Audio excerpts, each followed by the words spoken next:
Good afternoon, students. Today we will discuss two topics. One is the death well or a rotor, and second, derivation of angle of banking. Derivation of angle of banking. This is the most important question asked about 7 to 8 times in this lesson. Circular motion. Sometimes problem is asked on this angle of banking. Okay. Now we'll discuss. First, we will discuss death well. Before death well, yesterday we have discussed the velocity of vehicle along curved horizontal road, and in that case velocity along curved horizontal road. Okay, we get the formula v equal to mu rg. आपण काल जो discuss केला होता velocity of vehicle along curved horizontal road, त्या केस मध्ये आपल्याला velocityचा formula काय मिळाला होता v equal to mu rg. Okay, मग तुम्हाला ह्या कुठलंही डेरिव्हेशन करताना नॉर्मल रिॲक्शन फार इम्पॉर्टंट आहे. नॉर्मल रिॲक्शनचा कन्सेप्ट तुम्ही 11 मध्येच बघितलाय की नॉर्मल रिॲक्शन. ओके, हा खालचा जो ग्राउंड सरफेस आहे त्याच्यावर एक ऑब्जेक्ट ठेवला, ब्लॉक आहे, ब्लॉकचं मास एम आहे, त्याचं वेट डाऊनवर्ड डायरेक्शन मध्ये ऍक्ट होतं W equal to M G. आणि नॉर्मल रिॲक्शन कोण देतं? हा जो ग्राउंडचा सरफेस आहे तो काय करत असतो, आपल्याला नॉर्मल रिॲक्शन प्रोव्हाइड करत असतो. जर इन्क्लाइंड सरफेस असेल, ओके, आपल्याला लागणार जे पुढे हा इन्क्लाइंड सरफेस असेल तर हे जो वेट इथून इकडं W equal to M G हे डाऊनवर्ड डायरेक्शन मध्ये ऍक्ट होतं. आणि नॉर्मल रिॲक्शन ही कोण प्रोव्हाइड करतं? Normal reaction is provided by this ground surface and that normal reaction is perpendicular to ground surface. लक्षात ठेवा, normal reaction ground surface provide करतं आणि नॉर्मल रिॲक्शन ही त्या ग्राउंड सरफेसला परपेंडिक्युलर असते. ओके, आता आपण इकडे डेथ वेल कडे येऊ. डेथ वेल मध्ये लक्ष द्या, व्हेकल ह्या ह्याचा जो सरफेस आहे, त्या डेथ वेलचा जो सरफेस आहे तुमचा कसा असणार आहे? कर्व्ड सरफेस असणार आहे. आणि ह्या कर्व्ड सरफेसवर व्हेकल काय करणार आहे? रन करणार आहे. व्हेकलचे टायर्स इथं रोटेट होत असणार आहेत. मग इथं हे व्हेकल आहे, व्हेकलचं वेट डाऊनवर्ड डायरेक्शनला ऍक्ट होतं W equal to M G. Vehicle स्वतःहून खाली घसरण्याचा प्रयत्न करतं, त्यामुळं frictional force is always opposite to direction of applied force. वेटच्या अपोजिट कोण मिळालं तुम्हाला या ठिकाणी? फ्रिक्शनल फोर्स मिळाला. आणि नॉर्मल रिॲक्शन हा पाठीमागचा जो ग्राउंड सरफेस आहे, तो ग्राउंड सरफेस कर्व्ड सरफेस आहे, तो काय प्रोव्हाइड करतो? नॉर्मल रिॲक्शन प्रोव्हाइड करतो. नॉर्मल रिॲक्शनची डायरेक्शन सर्कम्फरन्स पासून, कर्व्ड सरफेस पासून कुणाकडे आहे? सेंट्रल ऍक्सिस कडे. म्हणजे नॉर्मल रिॲक्शन कोण प्रोव्हाइड करतं? सेंट्रिपेटल फोर्स प्रोव्हाइड करतं. मग तुम्हाला ही फ्री बॉडी डायग्राम, फोर्सची जी डायग्राम आहे त्याला काय म्हणायचं? Free body diagram. ही फ्री बॉडी डायग्राम तुम्हाला अंडरस्टँड झाली पाहिजे. या ठिकाणी ह्या व्हेकलचं वेट कसं ऍक्ट होतंय? डाऊनवर्ड डायरेक्शन मध्ये ऍक्ट होतं. फ्रिक्शनल फोर्स अपोजिट, व्हेकल खाली स्लिप करायचा प्रयत्न करतं, त्यामुळं फ्रिक्शनल फोर्स कसं ऍक्ट होतं? अपोजिट डायरेक्शन मध्ये ऍक्ट होतं. नॉर्मल रिॲक्शन कोण प्रोव्हाइड करतं? हा कर्व्ड सरफेस काय करतो? नॉर्मल रिॲक्शन प्रोव्हाइड करतो. आणि हा नॉर्मल रिॲक्शन सर्कम्फरन्स कडनं सेंट्रल ऍक्सिस कडे जातं. म्हणजे नॉर्मल रिॲक्शन कोणाचं काम करतंय? सेंट्रिपेटल फोर्सचं काम करतंय. तुम्हाला फ्री बॉडी डायग्राम जर अंडरस्टँड झाले असेल तर डेरिव्हेशन तुम्ही इझिली ह्या ठिकाणी काय करू शकता? लर्न करू शकता. लक्षात सहजपणे तुम्ही डेरिव्हेशन लक्षात ठेवू शकता. ओके, आपण आता इक्वेशन्स मांडू. तिथं पहिले इक्वेशन तुम्हाला मिळालं साधं simple, F S equal to काय मिळालं? डब्ल्यू. म्हणजेच एफ एस म्हणजेच काय मिळालं तुम्हाला? डब्ल्यूचा फॉर्म्युला एम जी. हे equation number 1. Okay, second example, इथं तुमचं काय आहे? Normal reaction it is equal to FCP. Normal reaction equal to FCP. मग normal reaction equal to centripetal फोर्सचा फॉर्म्युला आपण बघितलाय M V square upon R. हे इक्वेशन नंबर काय मिळालं? 2. आणि पहिल्यांदा फर्स्ट 2 इक्वेशन्स व्यवस्थित समजून घ्या. फ्रिक्शनल फोर्सला बॅलन्स कुणी केलेलं आहे? वेटला, वेटनी.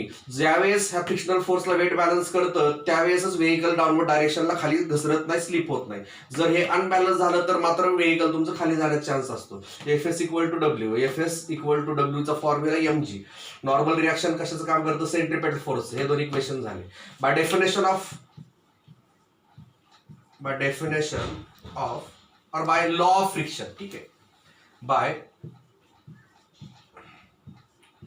लॉ ऑफ फ्रिक्शन तुम्ही 11 मध्ये स्टडी केलेले. This frictional force, limiting force of static friction, it is less than or equal to mu into normal reaction. हे तुम्हाला 11 मध्ये झालेलं आहे. F S less than equal to mu into N. आता आपण काय करू? ह्या दोघांच्या व्हॅल्यूज ह्या वरच्या इक्वेशन वरनं सबस्टिट्यूट करू. एफ एस चं व्हॅल्यू आहे तुमचा एम जी म्यू, आणि इथं आलं तुमचा M V square upon R. दोन्हीकडचं एम काय झालं या ठिकाणी? Cancel. Okay, less than equal to. ह्याच्यावर तुम्हाला कुणाचा फॉर्म्युला करायचा आहे? वेलॉसिटीचा फॉर्म्युला करायचा आहे. हे आर इकडे गेलं म्हणजे काय झालं? RG डिवायडेड बाय म्यू हे आलं तुमचं less than equal to V square. आपण उलट करून लिहू V square greater than equal to, इथं आलं तुमचं RG अपॉन म्यू. ओके, दोन्हीकडचं स्क्वेअर रूट घ्या, स्क्वेअर रूट घेतलं तर व्ही नियरली इक्वल टू तुमचं आलं या ठिकाणी under root of RG upon mu. आणि हा तुम्हाला फॉर्म्युला फायनल डेरिव्हेशन इथं कम्प्लीट झालेलं आहे की velocity of vehicle in the death well मध्ये व्हेलॉसिटी लक्षात ठेवा V equal to under root of RG upon mu. Confusion करू नका. हॉरिझॉन्टल रोडला पुन्हा एकदा लिहितो इथं हॉरिझॉन्टल रोडला फॉर्म्युला काय होता व्ही इक्वल टू काय होता under root of mu RG. म्हणजे म्यू इथं कुठं होतं न्यूमरेटरला होतं. आणि डेथ वेल मध्ये तुमचा फॉर्म्युला मिळतो V equal to under root of RG upon mu तुमचं कुठं आलं इथं डिनॉमिनेटरला आलं. अगोदर फक्त हा टॉपिक एंट्रन्सच्या एक्झाम मध्ये विचारला जात होता. आता तो तुमच्या बोर्डच्या सिलेबसमध्ये पण काय केलेला आहे ऍड केलेला आहे. पुन्हा एकदा अख्खं डेरिव्हेशन अंडरस्टँड करून घेऊ. हा तुम्ही इथं काढलेला डायग्राम कुणाचा काढलेला आहे डेथ वेलचा डायग्राम काढलेला आहे. डेथ वेल मध्ये ऍक्ट होणारे फोर्सेस व्यवस्थित समजून घ्या. हे व्हेकल आहे, व्हेकलवर किती फोर्स ऍक्ट होते तिथं 3 फोर्स ऍक्ट होते. पहिला force weight acting in the downward direction. Second frictional force directly opposite to applied force. आणि normal reaction is provided by the curved surface. Normal reaction कुणी प्रोव्हाइड केलेली आहे कर्व्ड सरफेसने प्रोव्हाइड केली. म्हणजे इथं किती फोर्स ऍक्ट झाले 3. वेट, फ्रिक्शनल फोर्स आणि नॉर्मल रिएक्शन. ह्या केसमध्ये नॉर्मल रिएक्शन कशाचं काम करत आहे नॉर्मल रिएक्शन सेंट्रिपेटल फोर्सचं काम करत आहे. म्हणजे सर्कम्फरन्स कडून सेंटरकडे जात आहे. त्याच्यावरून तुम्ही 2 इक्वेशन मांडली. एक बॅलन्सिंग इक्वेशन मांडली FS इक्वल टू डब्ल्यूचा फॉर्म्युला काय टाकला इथं mg. म्हणजे FS इक्वल टू काय mg इक्वेशन नंबर 1. आणि नॉर्मल रिएक्शन कुणाचं काम करते सेंट्रिपेटल फोर्सचं. म्हणजे नॉर्मल रिएक्शन सेंट्रिपेटल फोर्सचा formula mv² upon r. Definite law of friction तुमचा limiting force of static friction it is less than equal to mu into n. Value substitute करायची आणि फॉर्म्युला तयार करायचं. डेरिव्हेशन एकदम इझी आहे. तुम्हाला लक्षात काय ठेवायची ही diagram free body diagram equations कसे बॅलन्स करायचे आणि 11 मधला फॉर्म्युला लक्षात आलं सगळ्यांना. डेथ वेल आणि फॉर्म्युला तुम्ही नोट डाऊन करत जा. दररोज एक 5 मिनिटं फॉर्म्युला लर्न करा. Horizontal road V equal to under root of mu RG आणि डेथ वेल मध्ये formula V equal to under root of RG upon mu. असे तुम्हाला काय मिळेल या ठिकाणी 2 फॉर्म्युले मिळालेले. ओके, लक्षात आलं सगळ्यांना. त्यानंतर आपण बघणार आहे या चॅप्टर मधलं सगळ्यात महत्वाचं आणि important derivation angle of banking. Okay, आता आपण पहिल्यांदा बँकिंग म्हणजे काय ते बघू. ओके, सर्वांना अंडरस्टँड झालं असेल तर तुम्ही व्हिडिओ स्टॉप करून याच्यावरूनच काय करू शकता नोट्स घेऊ शकता. आणि आपण नंतर पुन्हा एकदा शिकवणारच आहे, नोट्स तुम्हाला देणारच आहे. ओके, आता आपण बघू यातलं most important lesson, most important topic angle of banking. Maximum velocity. Okay, फॉर्म्युलामध्ये कन्फ्युजन करू नका. हॉरिझॉन्टल रोड मधली व्हेलॉसिटी, डेथ वेल मधली व्हेलॉसिटी आणि आता तिसरं तुम्हाला बघायचं आहे की बँक रोड मधली व्हेलॉसिटी. बँकिंग म्हणजे काय पहिल्यांदा बघू आपण. बँकिंग सर्वांना माहित आहे. बँकिंग म्हणजे आपलं पैशाच्या हातले बँकिंग नाहीये. तुम्ही सर्वांनी घाटामधले रस्ते बघितलेले असतात की त्याच्यामध्ये त्या केसमध्ये हा तुमचा आउटर रोड आहे आणि इकडच्या बाजूला व्हॅली आहे. ओके, आपण काय होतो व्हेकल पलीकडं व्हॅलीमध्ये पडू नये म्हणून काय करतो त्या व्हॅलीची साईड काय केलेली असती वर उचललेली असती. त्या प्रोसेसलाच काय म्हणायचं असतं बँकिंग म्हणायचं. मग हे आली तुमची आउटर एज, हे आलं तुमचा आउटर एज आणि इकडचा काय आलेला आहे तुमचा inner age. Okay, outer age आणि कोण आलेला आहे इनर एज. हा तुमचा आहे इथला हा हॉरिझॉन्टल रोड सरफेस आणि आहे तुमचा इन्क्लाइन रोड सरफेस. ओके, मग आपण डेफिनेशन पहिल्यांदा बघू. बँकिंग ऑफ रोड म्हणजे काय. बँकिंग ऑफ रोड म्हणजे काय हा क्वेश्चन तुम्हाला आता ह्याच्यामध्ये 2-3 केसेस ऍड केलेले आहेत. अगोदर एकच डेरिव्हेशन होतं, आता तुम्ही काय केले 2-3 केसेस केलेले. त्यातला आपण पहिली केस आपण बघू. तुम्हाला क्वेश्चन कसा येईल पहिला, derive expression for angle of banking or derive expression for maximum velocity along curved banked road. Important word आहे कर्व्ड बँक रोड. अगोदरचा होता तुमचा कर्व्ड हॉरिझॉन्टल रोड. मला वाटतं की 2012 मध्ये डेरिव्हेशन विचारलं होतं कर्व्ड हॉरिझॉन्टल रोडचं, परंतु मॅक्सिमम 99% लोकांनी हेच डेरिव्हेशन लिहून टाकलं कर्व्ड बँक रोड. कारण का बँक रोडचं डेरिव्हेशन जास्त इम्पॉर्टंट आहे. म्हणजे प्रत्येक इम्पॉर्टंट आहे म्हणून सारखं ते विचारतील असं नाही. त्यांनी विचारलं होतं कर्व्ड हॉरिझॉन्टल रोड आणि हे आहे तुमचं curved bank road. Banking of road definition लक्षात ठेवा. बँकिंग ऑफ रोड आपण काय करतोय, ह्या आउटर एजला इनर एज पेक्षा वर उचलतोय, त्या प्रोसेसलाच काय म्हणायचं असतं, बँकिंग. डेफिनेशन काय झाली, the process of raising, RAISING, raise म्हणजे उचलणे, the process of raising outer edge over inner edge by certain angle. The process of raising outer edge, the process of raising outer edge over inner edge by certain angle is called as banking of road. सर्वांना definition लक्षात आली का? Definition काय झाली, the process of raising outer edge, the process of raising outer edge over inner edge by certain angle is called as banking of road. ही झाली first definition. आता दुसरी definition लक्षात द्या. सेकंड डेफिनेशन आहे तुमची angle of banking. Angle of banking definition पाठ करत बसू नका, डेफिनेशन व्यवस्थित अंडरस्टँड करा. हा तुमचा कसला सरफेस आहे, हा आहे तुमचा हॉरिझॉन्टल रोड सरफेस आहे, आणि इकडचा कसला सरफेस आहे तुमचा इन्क्लाइंड रोड सरफेस आहे. Inclined road surface. मग ह्या इन्क्लाइंड रोड सरफेसनी हॉरिझॉन्टल रोड सरफेस बरोबर जो अँगल केलाय त्याला काय म्हणायचं, अँगल ऑफ बँकिंग. मग डेफिनेशन कशी येणार, the angle made by inclined road surface with horizontal road surface. Angle made by inclined road surface with horizontal road surface is called as the angle of banking. Definition सगळ्यांना समजली का? Definition काय झाली, angle made by inclined road surface with horizontal road surface is called angle of banking. इथं तुम्ही दोन definition बघितलं. पहिली डेफिनेशन कुठली होती तुमची, banking of road. Banking of road म्हणजे काय, the process of raising, raise करणं म्हणजे वर उचलणं, द प्रोसेस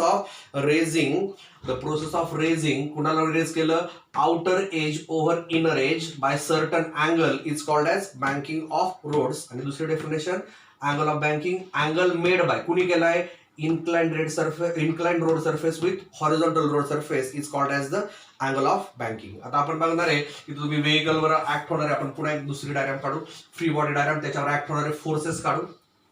हा तुमचा आहे हॉरिझॉन्टल रोड सरफेस, हा आहे इन्क्लाइंड रोड सरफेस. ओके, हा तुमचा इनर एज आणि हे काय आहे आउटर एज, आणि हे तुमचा अँगल काय आहे थीटा. ह्याच्यावर इथं व्हेकल आपण काढू. ओके, व्हेकलचा हा सीजी म्हणजे तुम्ही बघितलंय centre of gravity. What is meaning of CG, the point through which full weight of the body is acting in downward direction. ज्या पॉइंट मधून ऑब्जेक्टचं वेट डाऊनवर्ड डायरेक्शन मधून ऍक्ट होत असतं त्यालाच काय म्हणायचं असतं, सेंटर ऑफ ग्रॅव्हिटी असं म्हणायचं असतं. सर्वांना लक्षात आलंय का? वेट त्याचं काय झालं, डाऊनवर्ड डायरेक्शन ऍक्ट झालं, W=mg. नंतर normal reaction it is provided by this ground surface. Inclined सरफेसनी तुम्हाला नॉर्मल रिॲक्शन प्रोव्हाइड केलेली असते. नॉर्मल रिॲक्शन ही कुणाला परपेंडिक्युलर असते, normal reaction is perpendicular to this road surface. Okay, मग इथं व्हेकलवर किती फोर्स ऍक्ट झाले, दोन फोर्स ऍक्ट झालेले आहेत. एक आहे तुमचा नॉर्मल रिॲक्शन आणि दुसरा आहे वेट. पहिलं जे अँगल ऑफ बँकिंगचं डेरिव्हेशन आहे त्याच्यामध्ये फ्रिक्शनल फोर्स कन्सिडर केलेला नाहीये. महत्वाची इम्पॉर्टंट नोट आहे की अँगल ऑफ बँकिंगचं डेरिव्हेशन करताना फ्रिक्शनल फोर्स कन्सिडर केलेला नाहीये. त्याच्या दुसऱ्या दोन केसेस आहेत. ओके, मिनिमम लिमिट काढताना आणि मॅक्सिमम लिमिट काढताना व्हेलॉसिटीचं त्यावेळेस ते फ्रिक्शनल फोर्स कन्सिडर केलाय.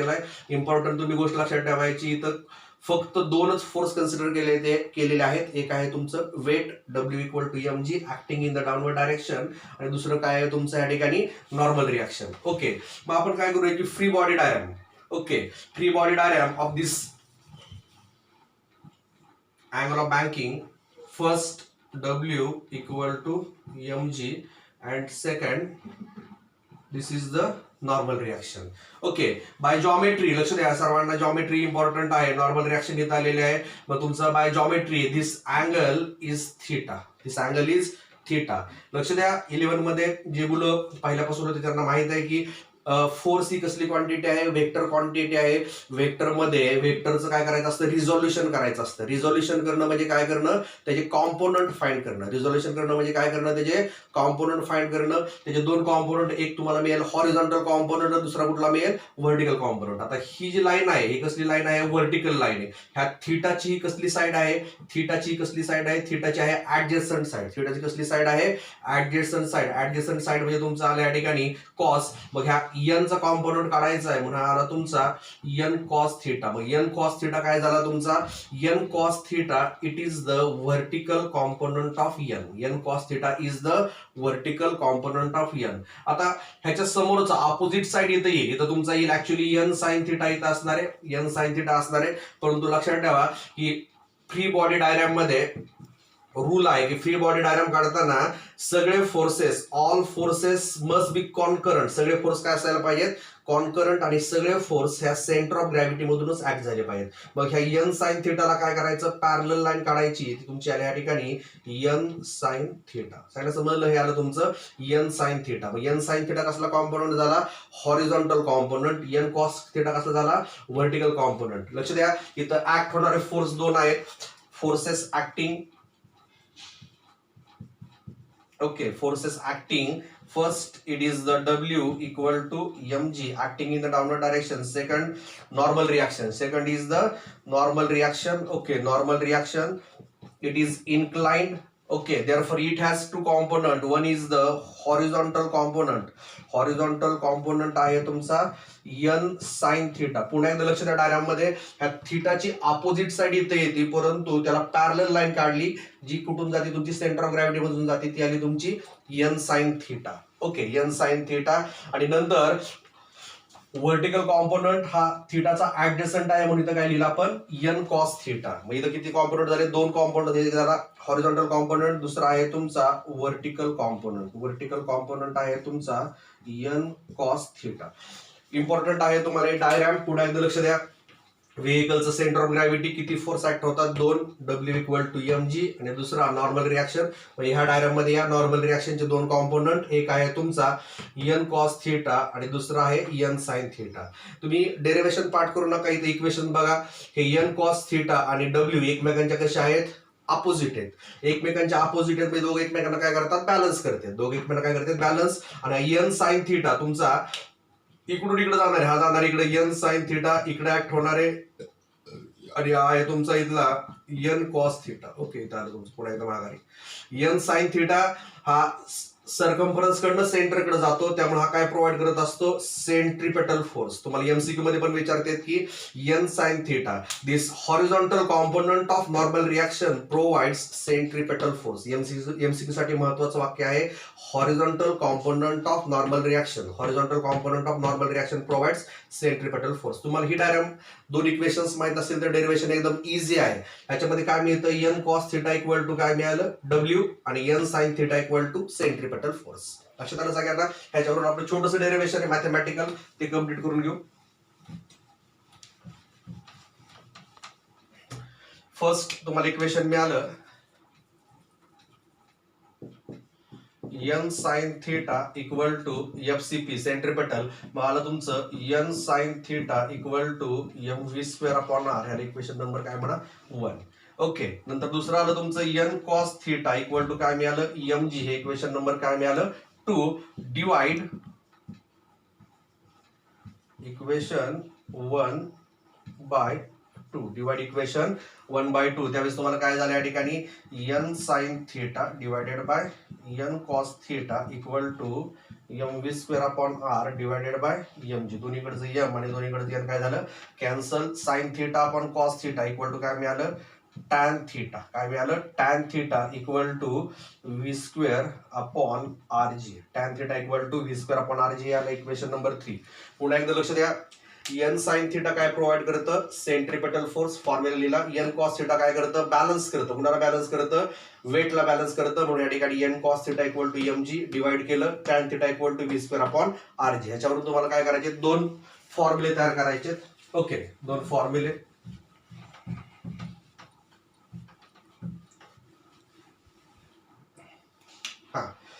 थिटा काढताना काय होईल, टॅन इकडच्या बाजूला जाईल, त्यामुळे काय होईल, theta equal to tan inverse of, theta equal to tan inverse of v square upon rg. And this equation gives, equation number 4 gives, equation 4 gives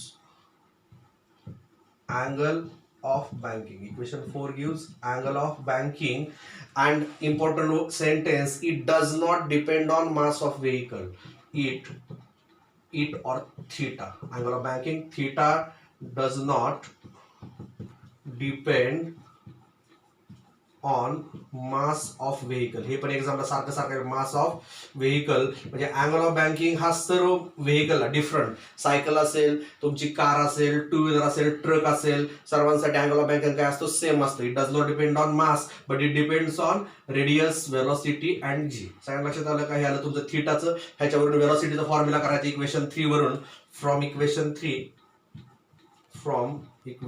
3 v square equal to R G tan theta, v equal to under root of, square root घेतलं दोन्ही साईडचं, under root of R G tan theta. आणि इथं तुम्हाला formula मिळाला equation number 4 आणि equation 5. Equation 5 काय देतं तुम्हाला? Maximum velocity. Equation 5 gives the velocity or safe velocity. Safe velocity equation, this is the safe velocity along curved banked road. This is the safe velocity along curved banked road. पुन्हा एकदा mathematical part derivation समजून घ्या. इथं दोन force झाले, N sine theta equal to centripetal force, N cos theta equal to M G. Divide करायचंय आणि tan theta हा फॉर्म्युला तुम्हाला प्रॉब्लेम सॉल्व्हिंग साठी सुद्धा लागणार आहे. Tan theta equal to V square upon R G. ह्याच्यावरून तुम्ही टॅन तिकडे घेतलं तर थिटा इक्वल टू काय झालं? Tan inverse of V square upon R G. Okay, मग इथं इम्पॉर्टंट सेंटेन्स आलं तुम्हाला एमसीक्यू साठी की angle of banking does not depend on mass of vehicle. पुढे इक्वेशन 3 वरून काय केलं तुम्ही? साईड चेंज केली. व्ही स्क्वेअर इक्वल टू आलं R G tan theta, root घेतलं, व्ही इक्वल टू काय आलं? Under root of R G tan theta. And this gives safe velocity along the curved banked road. Safe velocity along the curved banked road. Okay, thanks.